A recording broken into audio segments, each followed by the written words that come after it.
And so because the prices are heavily managed, the physical market, which is the physical gold and silver, bullions and coins, are more reflective of the true price discovery. How can, like, if the market is truly free, how can a mint with robust business running out of physical metal to mint the coins, right? It's really the tail wagging the dog Mhm. that the futures market, the leverage investment market, really is the one that drives the market. The GG Bullion Podcast. Hi, and welcome to the GG Bullion Podcast. Today I have with me John Lee, the CEO of Silver Elephant Mining Corporation. And how are you doing, John? I'm doing fine. Good afternoon. Great to Uh, be on your podcast for the first time. yeah, it's great to have you on. And just a quick reminder to everybody that nothing here is financial advice. This is just our own opinions and experiences. So, John, I guess what the first question I have for you is what kind of drew you into the metals and mining sphere as a whole? And I guess in addition to just metals and mining, what kind of drew you particularly to silver, or was it kind of by chance? How did that kind of play out? You're right. Well, I've been in the metals and mining industry for blink of an eye over 25 years. I started my career actually in the Silicon Valley. I was born in Taiwan and educated in the UK and the United States. Hmm. I was born in 74. In the dot-com, I was very lucky to have exited the dot-com industry in year 2000. Oh, And that was the peak of the bubble when the company that I worked for, a tech startup, was bought by Oracle. And so I got a bit of money and a bit of free time on my hand. I was about 25, 26 at the time. Um, I've always been a sort of an avid traveler because my father was a diplomat. mm, And I was always being fascinated by the global economies. I wasn't drawn to metals based because of the readings of, the sort of the some sort of, Von Mises, or the likes of, say, Edward Griffin of Jekyll Island, yeah, Creatures Jekyll Island, but rather it's more of a deductive reasoning. As I was traveling, for example, in Indonesia, paying $30 for a five-star hotel, I recall clearly, or having a bolo noodle in Thailand for $1.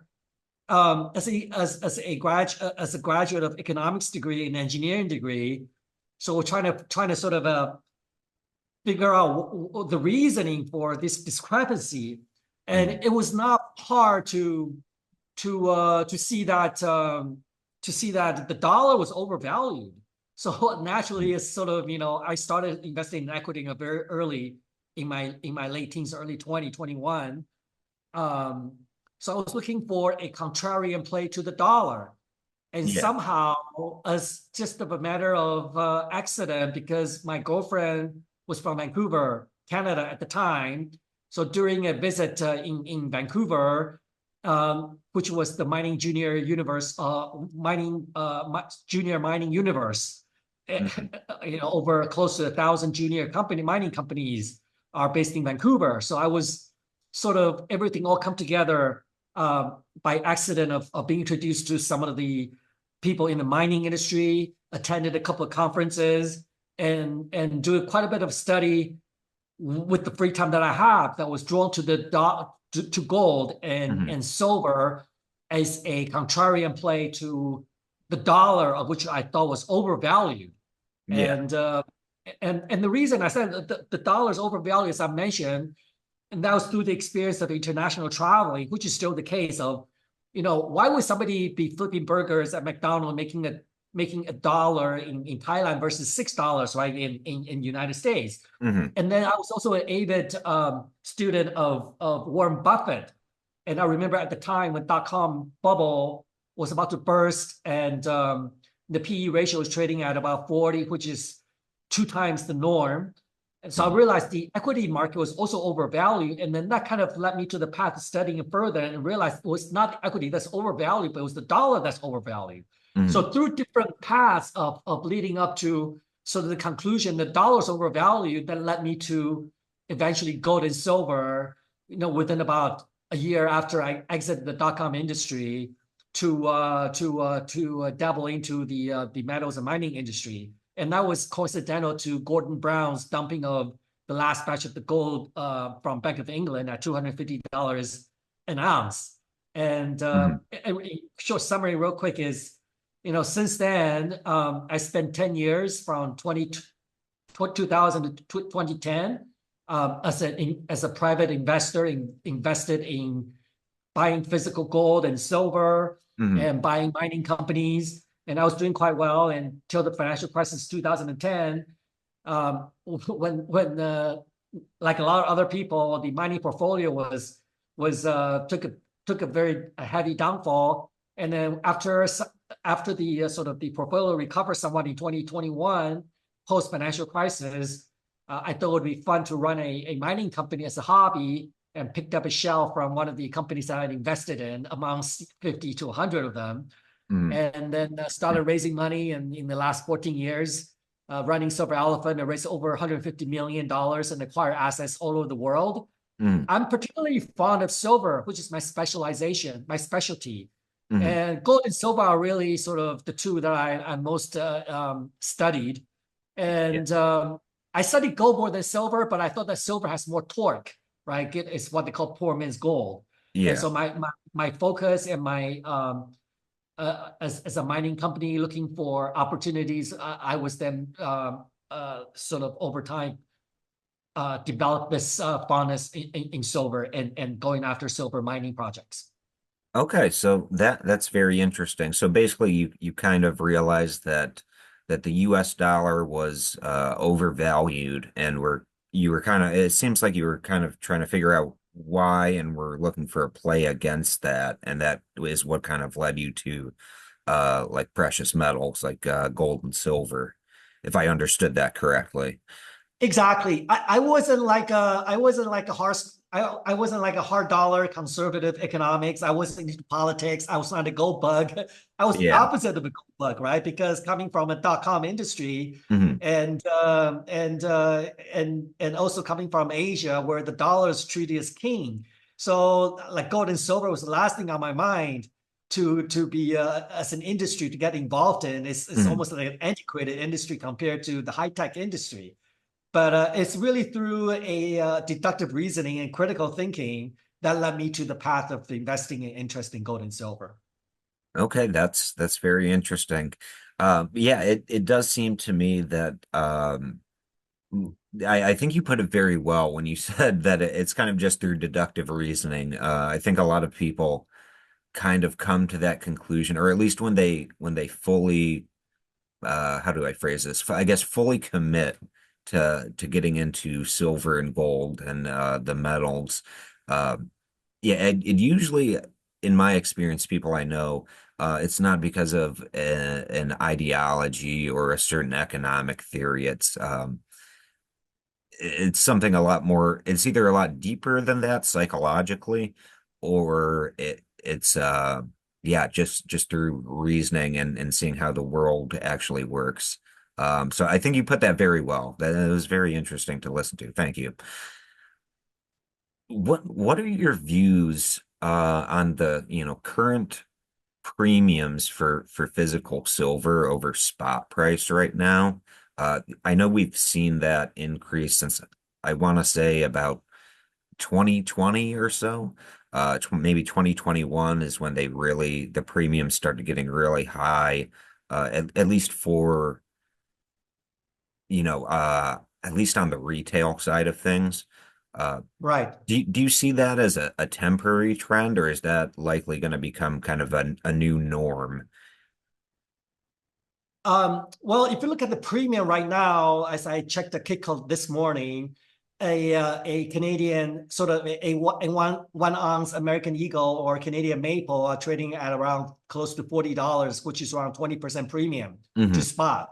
whereas Yeah. for silver bullion and bars, typically trades around 10 to 15%, depending Mhm. on the denomination of whether you're going for 50, 100 ounce or 1,000 ounce. Yeah. The premium has been steadily climbing, even though there's volatilities. But the premiums are, I remember 10, 15 years ago, you can buy an ounce of silver at around 10% premium. So 20% is definitely on the higher end. Oh yeah. However, I don't see the premiums coming down. Okay. Partly because I think there's a couple of reasons. The main reason, well, not the main reason is that it's my belief, and there's plenty of documents and papers written about it, Mhm. that gold and silver prices are heavily managed through paper trading, through COMEX futures, as well as Mhm. ETFs, of which there may or may not be the actual physical metal. So it's Yeah. absorbing that liquidity that would have gone to the physical metals. And so because the prices are heavily managed, the physical market, which is the physical gold and silver, bullions and coins, are more reflective of the true price discovery. Mhm. So when you and typically when things typically when sort of the paper market um, are sort of the cartels are losing control of the paper market, you're going to Mhm. see that gap widen. And a case would be, say, palladium back in around 2017, 2018. It Mhm. went from $800 to $2,500. Yeah. You see the physical market almost detached from the futures trading. Yeah. And then what happened is eventually the investors started raiding the ETFs and withdrawing the bullions out of the Mhm. ETFs. So that sort of caused a big havoc. As I said, the first reason is the physical market is more reflective of the true price discovery, whereas the paper market, which is what you see printing Yeah. every day, that is a paper market that's heavily managed. And second reason is this. Um, because even though the economies are, again, heavy-handedly managed, however, there's really not a way until maybe the advent of central bank digital currency. Mhm. There's really not a way for you, they can discourage you, but you can still go to the market, and bullions and coins and physical gold and silver are still freely accessible for you to buy. Yeah. So the way what I call the managers try to manage the prices are, they would curtail or throttle the physical gold and silver that goes into the mint. And so for example, there are times, I remember in 2021, the US Mint ran out of silver within the first 3 months of the Mhm. year. How can, like, if the market is truly free, how can a mint with robust business running out of physical metal to mint the coins, right? So that is an attempt by the managers, quote unquote, to throttle the supply to the retail market. And in turn, because the underlying physical metal are hard to get, then that precipitated to additional markup on the coins. So that in the end, so I think those are the two reasons.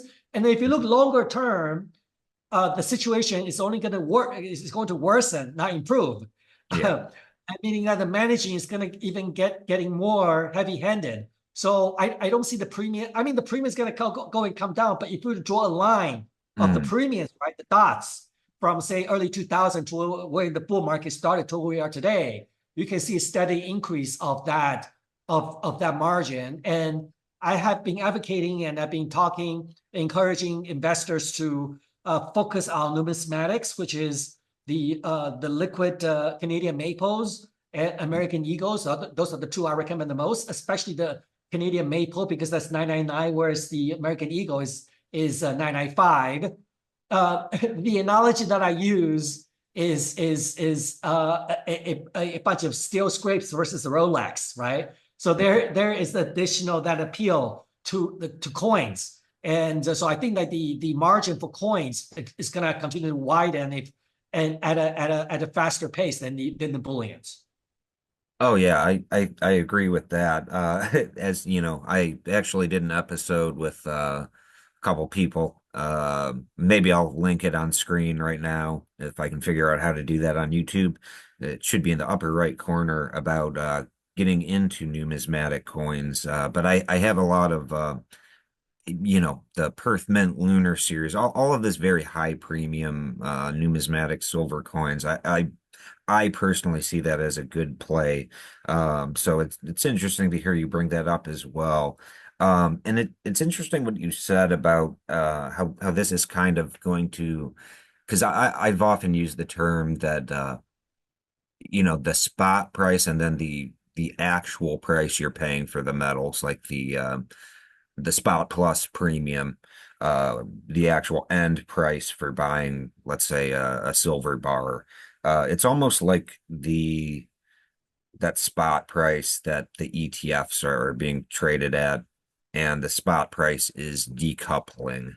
And that we've been seeing that, like you had mentioned back in, 10 years ago.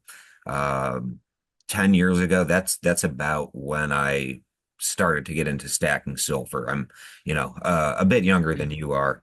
But I remember back then, just generic silver bars. I think the premiums could not It's like a have been. dollar. Yeah, yeah, it Yeah. really was like $1 per ounce, if that. Yep. There were certain things that it was less than $1 premium per Yep. ounce. More, That's right. yeah, coins today that would be like I don't know that at the time we're recording, silver spot price is 31.07. At least that's what I have written down here.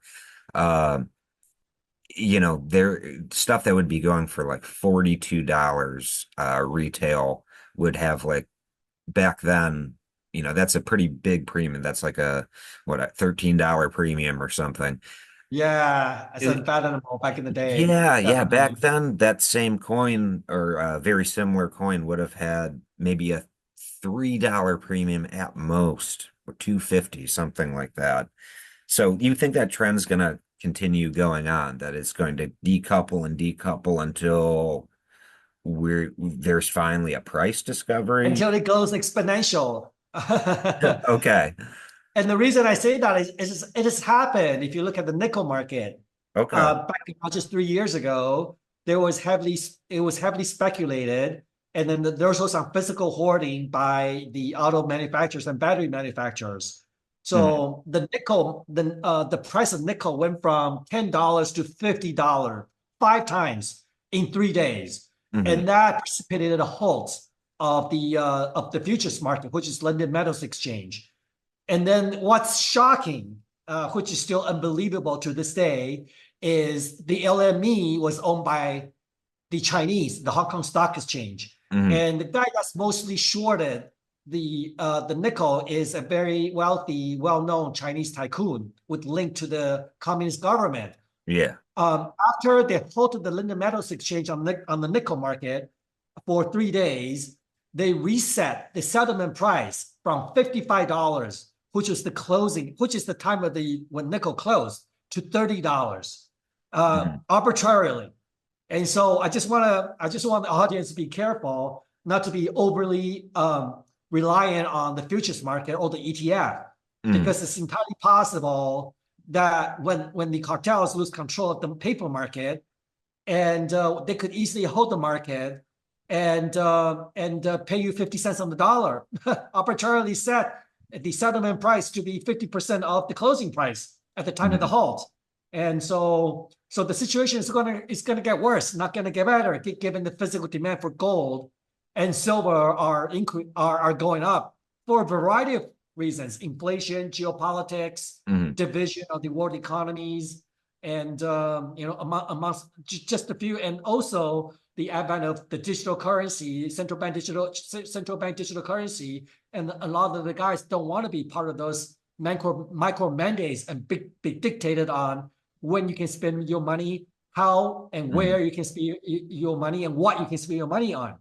And Yeah. physical gold and silver is the only way out. Yeah.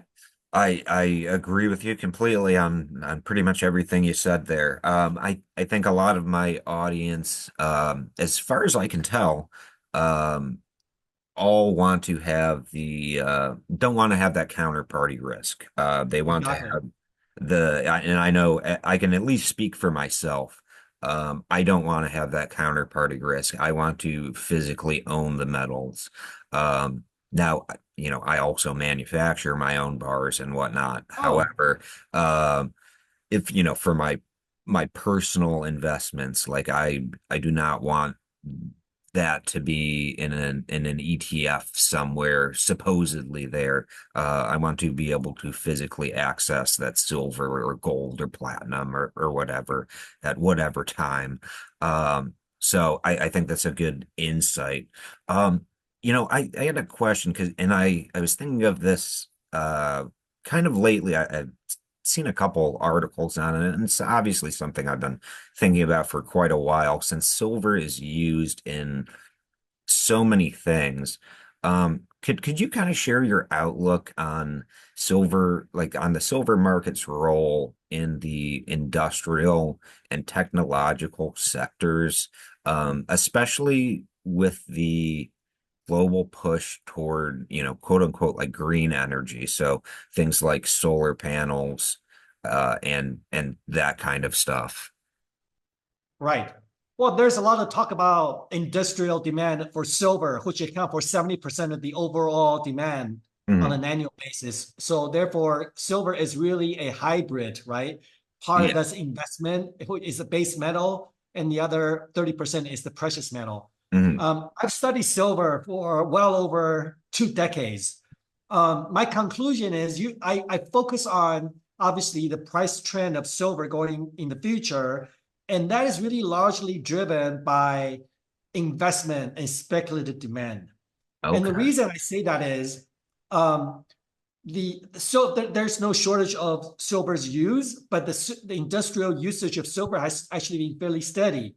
Hmm. And the reason is that, for example, photography in the photography industry, Mm. uh, silver demand went down because there's not as much people that print Yeah. photos anymore. But then silver got picked up because its conductive nature in electronics and Mhm. as well as in solar. However, in industrial metal, every time the prices go up, the users tend to consume less, and then the manufacturers will look for alternatives. And an example, the amount of silver goes into per unit of solar panel went down 50% in the last few years. So Yeah. there's a technological breakthrough that will work against the consumption and demand for metals. Okay. So therefore, I really don't read a lot into industrial demand.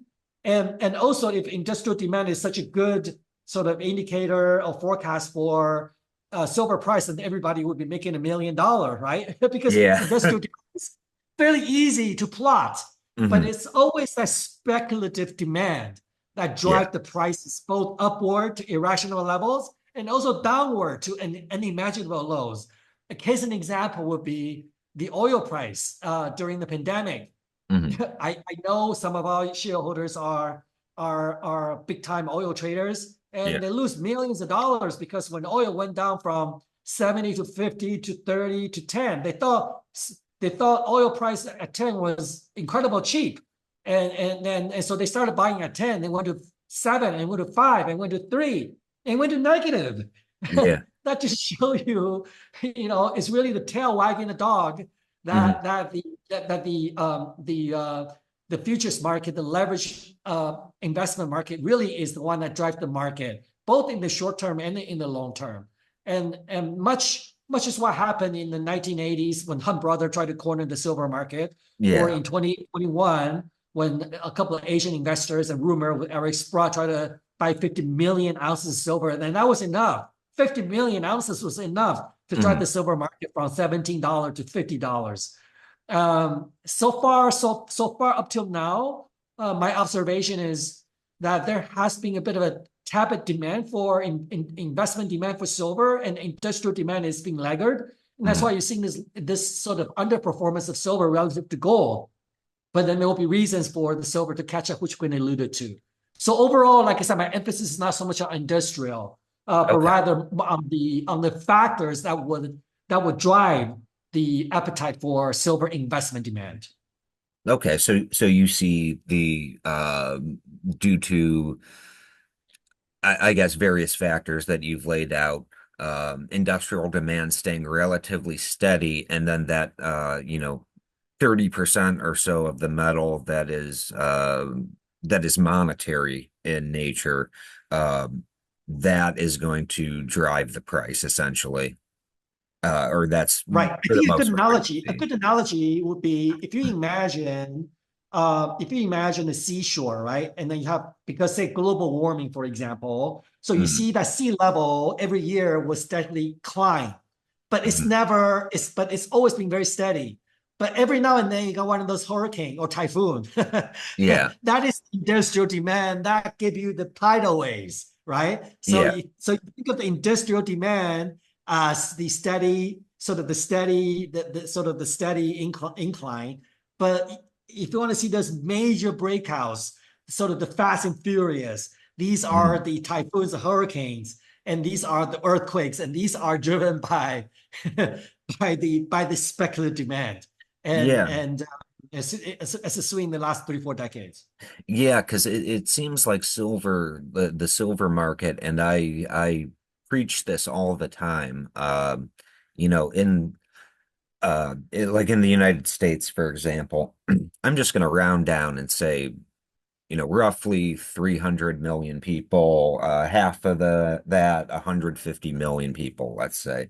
If 150 million people tomorrow went out and tried to buy physical silver, the price would absolutely explode. Like it really does not take that much of a especially a mass movement like that. Like if enough people started to stack physical silver, the price would absolutely explode. Does that kind of line up with what you are seeing on your end or how you view it?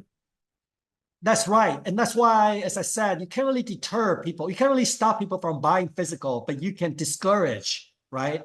Yeah. And you see Bitcoins printing on CNBC front cover on daily basis, but you never see gold, and you Hmm. seldom see gold and almost never seen silver being Yeah. mentioned.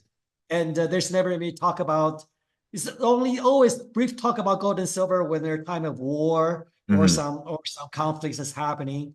But and you know what? The size of the silver market is, as I mentioned in other podcasts, is a blessing and a curse.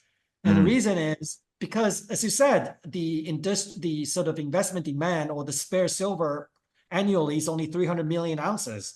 So Hmm. that's $10 billion. Yeah. That's not even enough for one institution investors like the Amazon, like the Jeff Bezos or the Elon Musk, or Hmm. even the Warren Buffett. And that's what when Warren Buffett bought 200 million ounces of silver, $250 million, 250 million ounces of silver, he got slapped on the wrist. Yeah. And I think he was I don't think it was voluntary of his dislodge of his position, but rather but rather there was rather he was scolded by the higher ups.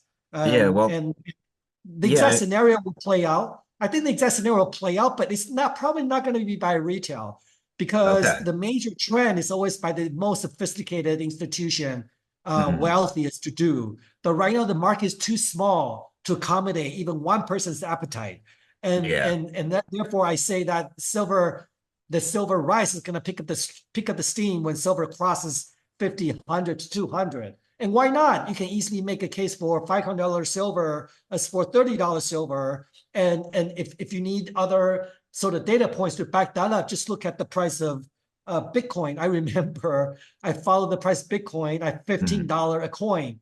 And Yeah. and then there was people that were they were it's a bit of a long story, but I tracked Bitcoin when they just came to market. I remember it was at $15 when I laid my Hmm. eye on it. And if Bitcoin can go from 15 to 50,000, there's not a case for not for silver to go from what we are today to 100 or even to 4 digits. Hmm. Yeah. No, I agree with you there.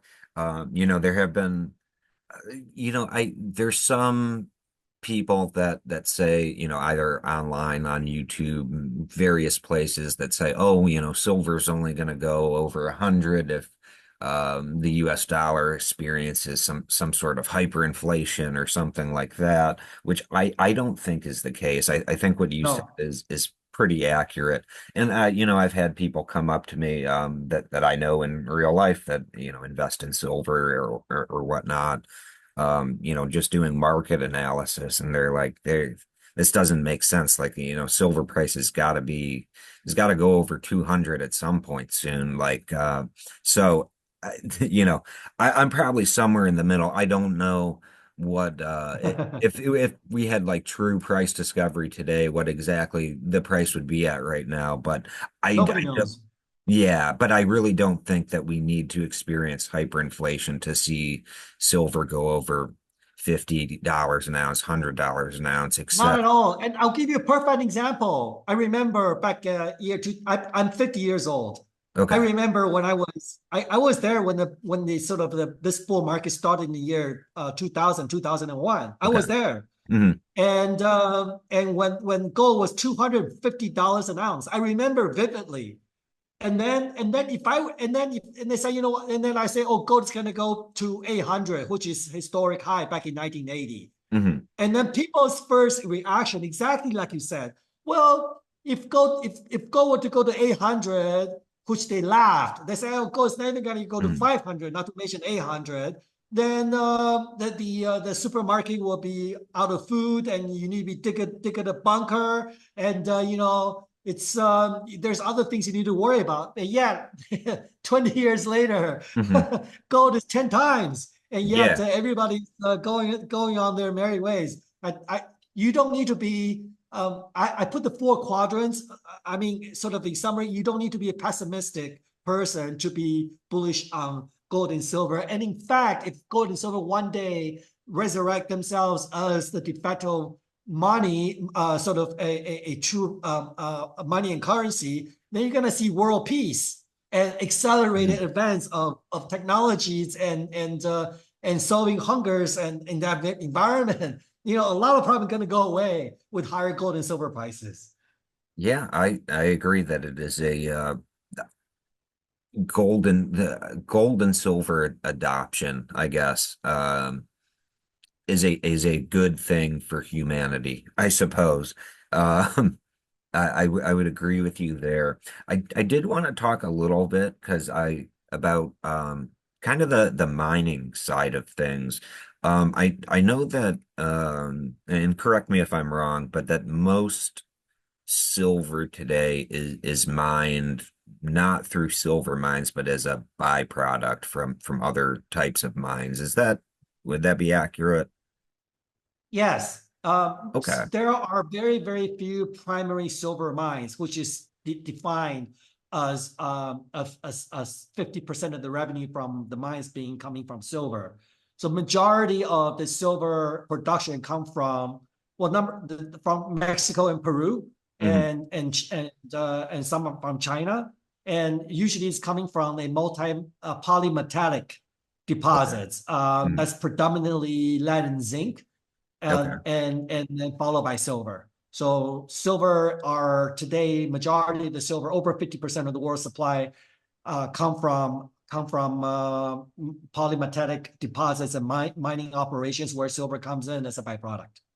Okay. So does your company, the Silver Elephant Mining Corp, do you guys operate like mines that are, 50% or more silver generally, or if you can get into that?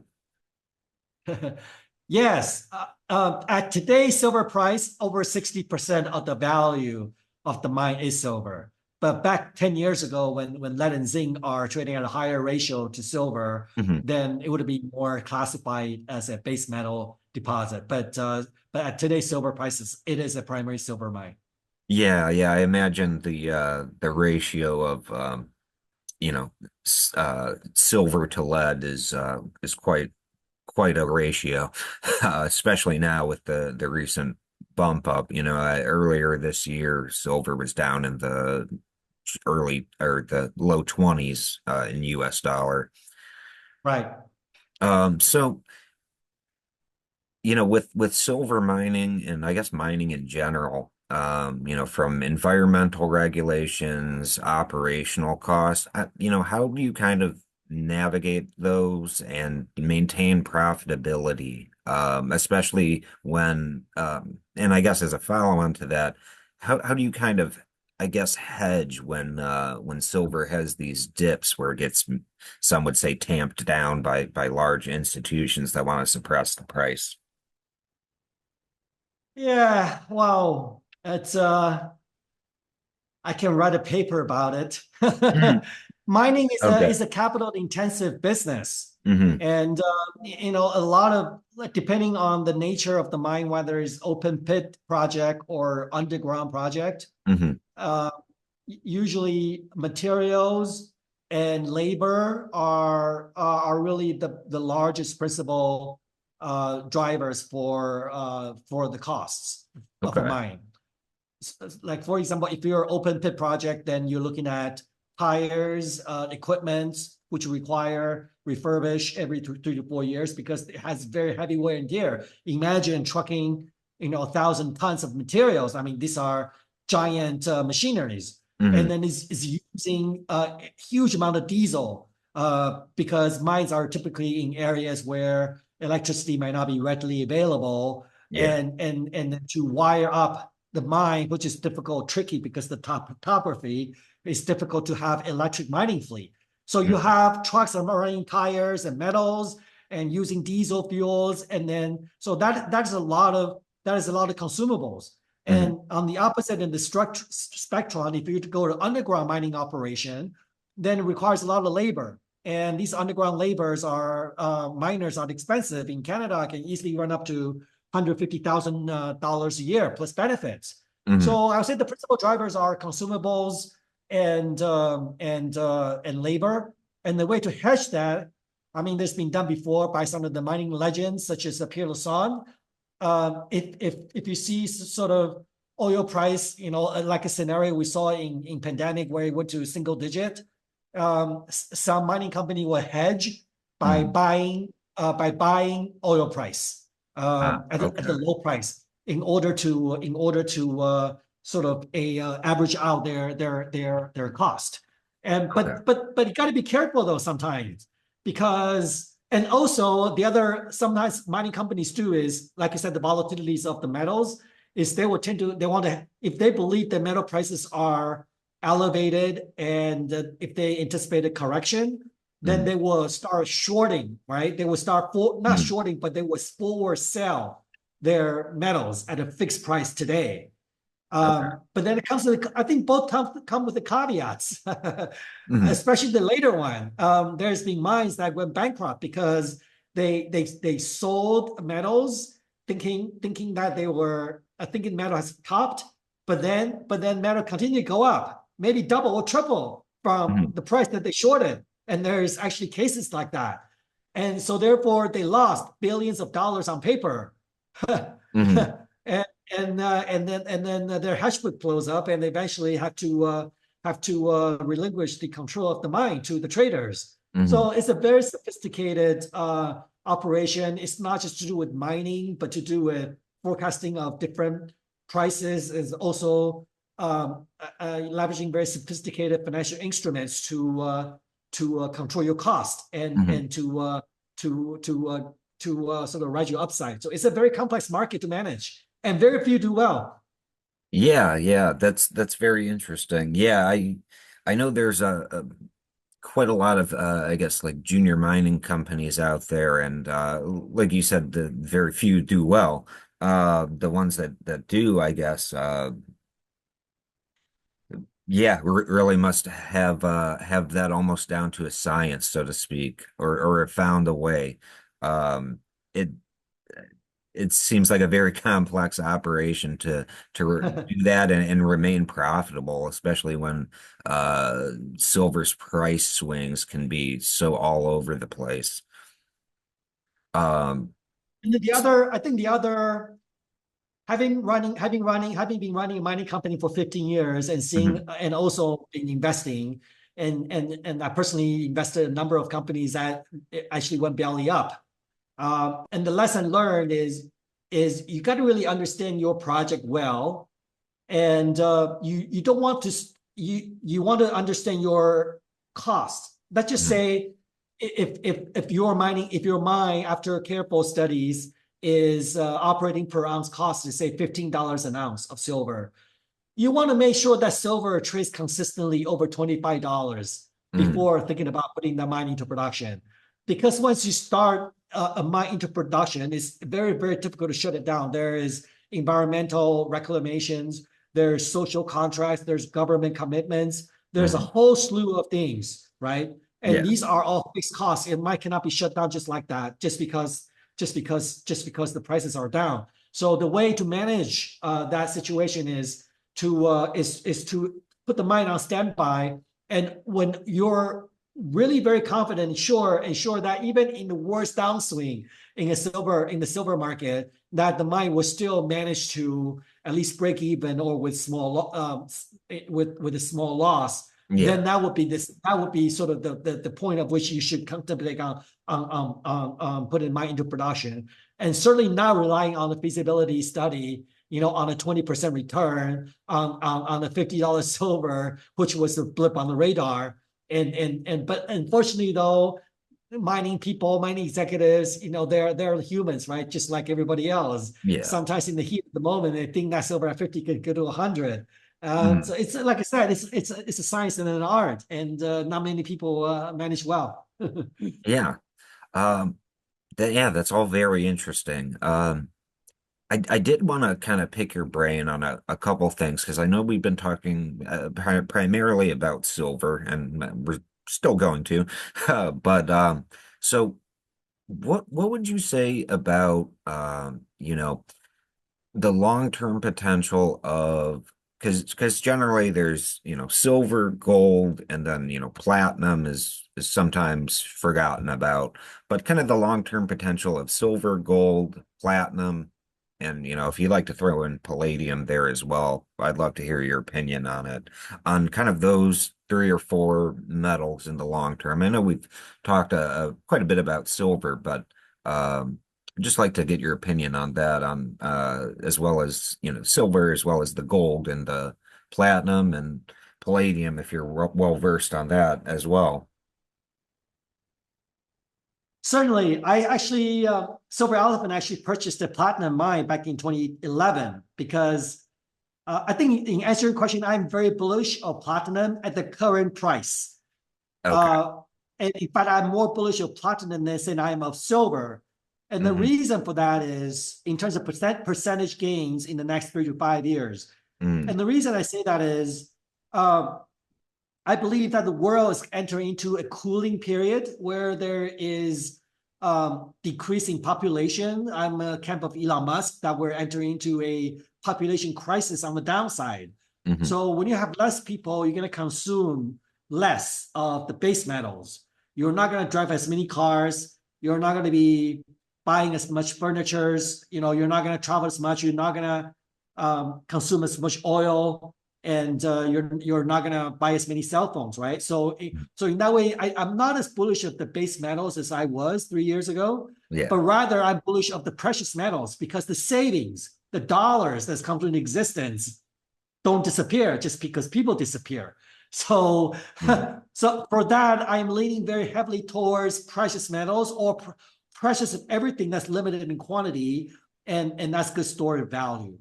Now, the reason I like platinum better than, say, silver, because silver still has that 70% industrial element to it, and that's going to be drag, I believe, silver, on the down, sort of as a resistance. Whereas platinum is more 70-30. Majority of the platinum is used as a jewelry, but also has some industrial applications to it. And I like platinum. I used to be very bullish platinum, become very bearish because the reason I like platinum was, well, platinum consistently traded, through the human times, or 1.3 times to 1.5 times the price of gold. So I was writing on that, and I lost a lot of money. Sometimes you don't want to be heavily sort of studying those ratios, which I do as an engineer and as chartered financial analyst. But then if you look at the current price of gold and silver relative to the price of platinum, platinum right now at $950, very, very attractive entry point. And I've Oh been yeah. started accumulating platinums recently. And because platinum has just those characteristics as gold, that fits Aristotle's definition of money. It's divisible, it's store value, it has a very specific application, it's lustrous, it's precious, it's very limited quantity. Mhm. So at $950, I like platinum a lot. Now, platinum has gone through a 70% correction from in the last 10 years. This is one of the worst performing metal Yeah. because people don't get married anymore, first of all. And then Mhm. secondly, the catalytics, which the diesel catalytics, which platinums use, is the diesel cars are being phased out of Europe. So it's almost like Okay. the worst of all worlds that platinum is entering into. However, coming out of this bear market, you're going to have a bottom fish catchers that are catching the bid of silver. Sorry, platinum, and I think it's going to ride its way back to around $1,500 to $2,000 in the next 3 to 5 years. And in addition, there's the advent of hydrogen cell cars. Yeah. That development that is being accelerated. They were saying 2030, but now Toyota is looking to commercialize Mhm. hydrogen vehicles in the next 2 to 3 years. I'm not a technology guru, but that just adds additional dimension Yeah. for platinum. So I'm quite bullish on platinum right now, and I'm a buyer. Okay. Palladium, palladium and platinum are really interchangeable. Yeah.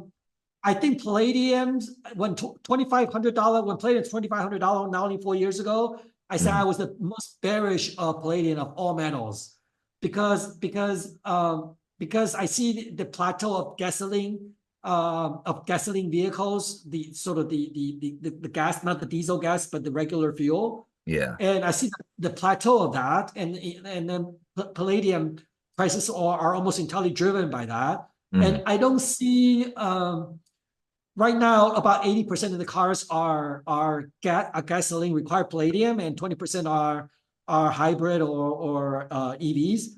Mhm. In about 5 years' time, I see that ratio to switch to Mhm. go upside down, Yeah. where gasoline cars may be 20%. So that means you could potentially see another downfall of palladium down to the $500 level, because the story hasn't been told in full about sort of the reduction of gasoline vehicles, ICEs, in the next 5 years. So I'm bearish palladium, and I'm bullish platinum.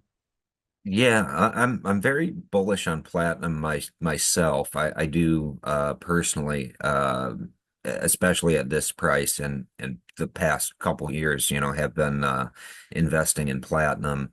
I did I used to be into palladium. I did sell all of that off when the price went through the roof. So I think you and I are on the same page there. Because I know a lot of people that invest in silver and gold don't necessarily dip their toes into platinum. But I think platinum has a lot of potential, especially like you were talking about with the hydrogen fuel cells. And it's used as a catalyst in those, and it's used for many other things as well. I think if that Right. takes off, then, and if you look at the historical ratios too, I mean, platinum being, 900 something or around 1,000, while gold is 2,600. That's very Upside down. interesting. Yeah, exactly. It's inverted from what one would think it would normally be.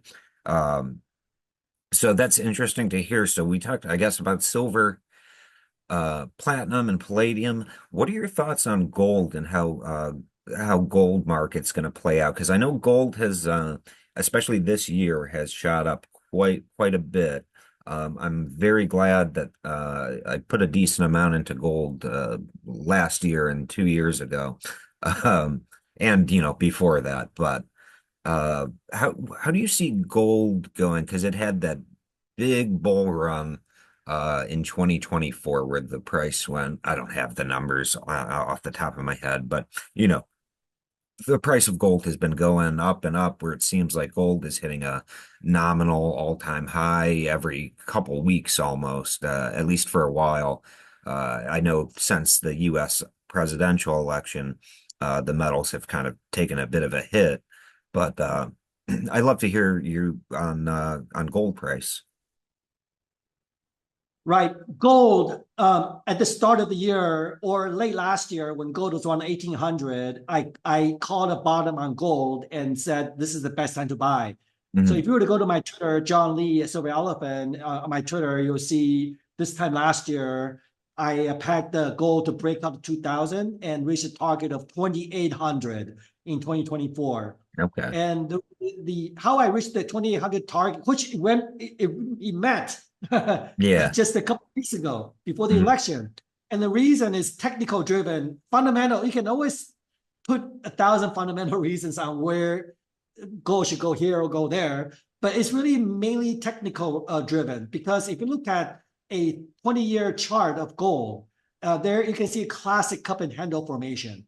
So the bottom of the cup is 1500, the bottom of the cup is 1200, which is 2014, 2015. And the handle is 2000. So if you flip the cup handle to the other side, then you'll add 800 to 2000, you get to the 2800 target. However, if you were to do, that's on a linear scale. If you were to do this on a log scale, then the price of gold should go up 80%, 80%. So it should reach a target about 3,500. And now, and then they go to that $2,800 level. So it reached my target. After the election, gold came with a correction. And in hindsight, if you to really observe carefully, the rationale or how I see the market was there was a very strong physical accumulation of gold, partly because this driven by is a lot of the geopolitics driven, with the Russian sanction and the unease of the Sino-US war. So a lot of the central banks were started buying physicals, and a lot of the well-to-dos were started buying physical because they see this war going and not know when. And then Ukraine, and the thing what happened in the Ukraine was another key driver. People really think that there's a possibility. And as days go on, the situation didn't get resolved. And then, people thought it was a black swan event that it could escalate. But then over time, people were just getting more and more concerned. That's why you see gold exhibit this nonstop action, right? There's never any sudden dip was filled with buying power. And that's why you see the very steady climb of gold, which I've never seen before in the last 20 years. Now, with this election coming, I think what happened is gold's premium, that war premium evaporated. Because as you know, Trump said that he can resolve the war in a day or something. Hours, right? And also I think I think that was a major driver for correction gold, or some people profit taking, or for the people that bought gold for the reason of war, then that premium came down. So they find a reason to sell. However, that's not necessarily despair, because Republican came in control of all legislative, the House and the Senate. And what's going to happen is you're going to have a sort of a deficit spending with abandon, and so I to put it in a simpler way, a lot of the reason gold went up is geopolitics driven in Ukraine. And now the next leg up for gold to go up is going to be more monetary driven, more inflationary, more deficit spending driven. So different reason for it. How long is this correction going to last? I don't know, but gold's 200-day moving average is around 2,400. And then if you look at the dollar went from 100 to 106 in the span of 2 months. And that's one of the biggest, fastest rise and fastest and largest in magnitude. One of the biggest, largest magnitude and fastest rise in the dollar index, in the last 20 years. Went up more than 6% in 2 months. And yet gold still held up relatively well. So, to see where gold is headed, you got to also make a guess, educate a guess on where the dollar is going. If the dollar is going to go higher from 106 to 110, which was the high of the pandemic, or it's going to make a consolidation or a correction from here. The market spoke quite well today, given that the dollar went down 0.4 and gold and silver went up almost 3%. So silver Yes. and platinum went almost 3%. So I think that's an indicator. Maybe that the dollar's rally is running out of steam. At the very minimum, there's going to be some consolidation correction, and gold bulls and silver have been waiting for an opportunity to come in. And so there's a bit of a rotation of different set of investors coming into the metals. But how long this consolidation is going to take, I don't know. And I don't know if silver is going to break out of this $32 to $50 handle with gold undergoing this consolidation. The judge will still be out. But I would say this on record, that given the geopolitics premium is lessened, evaporating, that you're going to see silver start to continue to outperform gold. Because last year, when I say gold is 1,800, it's going to go to 2,800, I would have long thought that silver would have passed $50 already at a $2,800 gold, based on just a $70, based on 60 gold to silver ratio, which is a very reasonable assumption. But yet silver has been underperforming. And now we know the reason, because gold went up because of geopolitics, which is now really sort of the silver's forte. Silver's sort of the silver, silver, it doesn't react too well with geopolitics because silver doesn't have that liquidity. Okay, so you think that that silver is going to kind of follow gold up in the coming couple years? I think silver's support is around 200-day moving average, around $28. So the downside for silver from here is about $3. And sometimes silver will flash correct for a bit down to briefly dip below 28.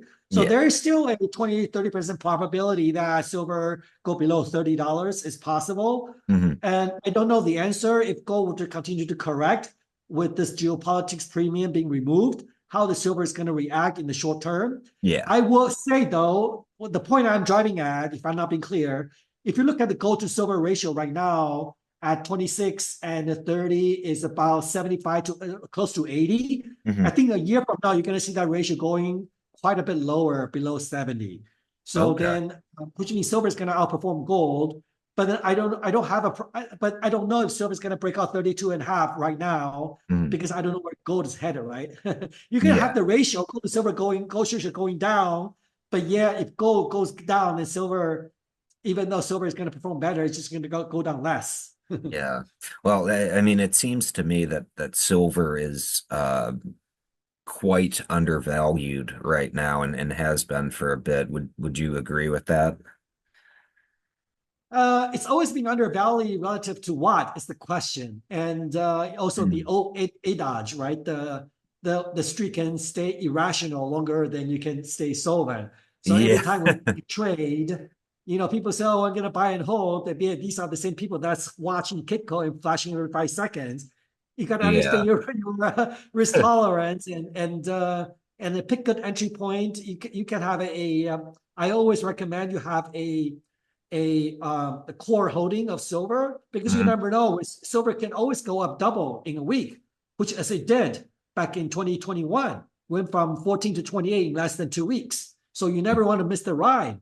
But then if you are avid silver bugs, you cannot help yourself to trade silver market. You always want to sort of buy near support and sell near resistance. And right now the support is around a $28 to $30 level. And the resistance will be 32.50 to 33. So right now, I would say silver is a bit of a no man's land. Well, I hope we see a little dip there. I would love I would love for silver price to go down a little bit so I could buy at a discount, so to speak. I would say 30% chance. Okay. So we've been going for about an hour now. This has been a really interesting discussion. I guess, is there anything I have not asked you, or anything we haven't really discussed that you'd like to talk about real quick before we kind of wrap up? Or these topics that you brought up has really been sort of hashed out by a number of prominent even better researched silver experts, the likes of David Morgan, which is a very good friend of mine. And Okay. you can also talk to, there's a number of guys that study the silver market very well. Mhm. But something really struck me when you mentioned the word humanity. Yes. And I've been long thinking, a lot of people say, how do we fix the government? How can we control the government? Government should do this, shouldn't do that, should Mhm. support this country and abandon that country, and should uh, uh, should uh, should subsidize tuition or immigration or Medicare and all that. You know what? All those problems will be solved with restoring gold and silver as these monetary standards, Mhm. because the politicians are very good at spending other people's money. Yeah. However, when they don't have a printing press, the only way they can spend money is through taxation. Mhm. And people were not put up with taxation usually is at around 25% mark. When you go over 25%, Mhm. and if you go over, right, it doesn't matter what charitable causes or philosophical or religious beliefs, you're going to be booted out of office. Yeah. Okay. So if you don't have the printing press, then you don't have the budget to house the illegals, or to forgive the tuition or give out the freebies. So I Mhm. think so. Then people are really going to come down to hard choices, and people Yeah. are going to come to some common understanding. Understand there's no free lunch, and you cannot. It's what the classic Frederick Batista said, right? The law. Mhm. Like the world would go into disarray when everybody plunders everybody, right? Or the Yeah. best world is when nobody plunders anybody, nobody plunders nobody. And the way to do that is have golden money as money, Mhm. because under that scenario, there's no printing press, there's no agenda, there's no people spending other people's money, and that's where the humanity will shine. And I really believe that is what will solve the problem. Um, Mhm. and I look forward to that happening one day. That's wait and see. Yeah, yeah, me too. I mean that's something that myself and other guests that have been on this show have talked about before. And other channels that I've been on. There's kind of I guess a little group of us. Um, but I firmly believe, and I think you laid it out pretty well there, that um, this system of fiat currency is not good for humanity. Like it and, and let me share something with you too. People blame capitalism for the ginormous wealth gaps, right? Mhm. You have the billion, 50 billion, 100 billion of the Bezos, of the Koch brothers, of Yeah. the LVMH, and of Elon Musk, etc. And the billionaires grow by the day, and the wealth gap widens. Some is to do with capitalism, but a lot of that is to do with the unfair, sort of just unfair. It's got to do with this fiat system, where Hmm. some people have an early run of access to that enormous amount of money that's Hmm. being printed out of thin air. Yes. The world hunger will be solved with gold and money as a standard. The reason is that cheap people will not be robbed of their labor by being paid fiat. You're going to earn a day's worth for a day of hard work by the level the level playing the playing field will be level. If you like somebody working in Africa for a day of work, is going to be earning not too much different amount of gold and silver versus somebody doing the same amount of work somewhere else in other parts of the world. Hmm. Because there is now like arbitrage of fiats, right? Interest rate differentials Yes. and all the different things. Like, for example, in Taiwan, I studied this with passion because I am a CFA and I travel. Mm. In Taiwan, the reason the Taiwan dollar is so strong and the Taiwan people enjoy their purchasing power and shopping versus somebody in, say, in Cambodia or Sri Lanka is Mm. because TSMC, that's a Taiwan semiconductor, right? Yeah. So they were the world's largest semiconductor manufacturer, and they were making Taiwan dollar repatriating to Taiwan. Same with, say, Korea, right? Korea is one of the world's best economy. It's not because everybody is working crazy or they can flip hamburgers better than the guys from Africa. It's because the Korean currency is subsidized by the Samsungs, right? Mm. By the Samsungs and by the Kias and and then also the United States is also a case in point. And the dollar, besides being printing price of world reserve currency, is being subsidized by all the S&P 500s. And so I think once you resort back to the gold standard, a lot of that subsidies and evenness of the distribution of wealth and money is going to go away. And I really think that. And so I think just has a lot of unintended merits with this gold and silver coming back as a store of value and being the standard of money. No, I digress.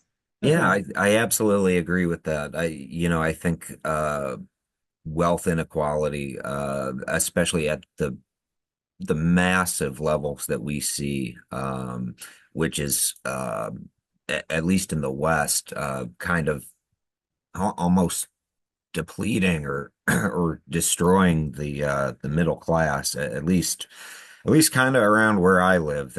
That's what's happening. That if our money weren't printed out of nothing, and even then, and being in a fractional reserve system, um if our money was backed up by actual silver and gold that have real world applications as well, I think society would be a lot more fair. So that's something that I hope I see in my lifetime. But okay, well, thank you so much for being on. Yes, check us out. Like I said, feel free. Like I used to tweet a lot, but I have a mining company to run. Just check us out. Our company's silverelef.com, and then you can find me Twitter. Just search Johnny at Silver Elephant, and also Yeah. feel free to reach me JLEE, the 4 letters JLEE at silverelef.com. Yeah, and I will I in the description to this video will be I will put your Twitter as well as the Silver Elephant Twitter um or X in the description of this video. So if you guys are interested, go check them out and follow John and Silver Elephant on Twitter. That'll be in the description and should probably be on screen right now if you are watching. And yeah, that was a very interesting conversation. I would like to talk to you again at some point, but we can talk more about this. But okay, guys, if you enjoyed this video, please like and subscribe. Should have said that earlier in the video. So for the few percent of you that watched till the very end, thank you very much. And thank you again, John. Thank you so much for being on. Such a pleasure. Thank you. All right, thank